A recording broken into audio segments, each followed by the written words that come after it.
আসসালামু আলাইকুম, কেমন আছেন সবাই? এই তো চলে আসলাম আমার একটা নতুন ভিডিও নিয়ে। তো এখানে আমি সুজি প্যানকেক তৈরি করেছিলাম।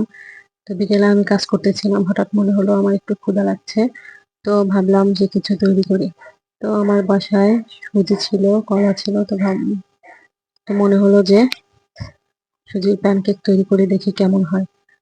তো যে ভাবা সেই কাজ, তো চলে গেলাম সুজির প্যানকেক তৈরি করতে। তো দেখতে যতটা সুন্দর হয়েছিল, খেতে অনেকটা মজা হয়েছিল। তো অবশ্যই আপনারা বাসায় ট্রাই করবেন। তো এখন আমি এটা তৈরি করে দেখিয়ে দিচ্ছি। তো চলুন শুরু করি কিভাবে আমি এটা তৈরি করেছি। তো প্রথমে আমি ২টি ডিম ভেঙে নিব। ডিম দুটি অবশ্যই নরমাল তাপমাত্রার হতে হবে। ফ্রিজ থেকে আগে বের করে রাখবেন। তো এরপরে আমি এখানে দিয়ে দেব ১ কাপ সুজি। আর এরপরে দিয়ে দিব স্লাইস করে রাখা ২টি কলা। তো এরপরে আমি দিয়ে দেব ১ কাপ দুধ। এখানে আছে হচ্ছে গুঁড়ো দুধ, এটা আমি অল্প একটু পানি দিয়ে গুলে নিয়েছি, এবং ১ টেবিল স্পুন রান্নার অয়েল। তবে আপনারা তেল চাইলে বেশি দিতে পারেন। আমার মনে হচ্ছে হয়তোবা দেওয়া লাগতে পারে। তো আমি ব্লেন্ড করে এসে তারপরে আরেক টেবিল স্পুন তেল দিয়ে দিব।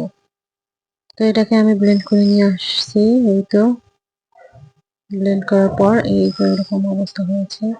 তো এর মধ্যে আমি এখন দিয়ে দিব 1/2 টেবিল স্পুন বেকিং পাউডার।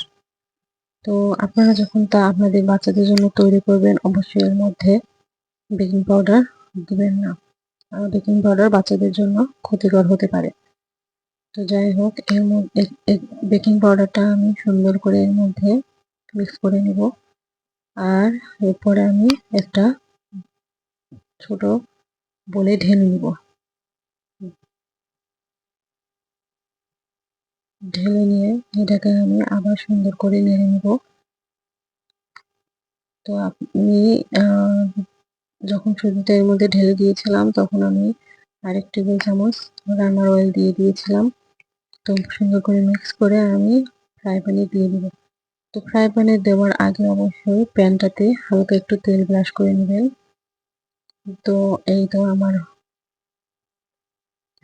কেকগুলো হয়ে গেছে।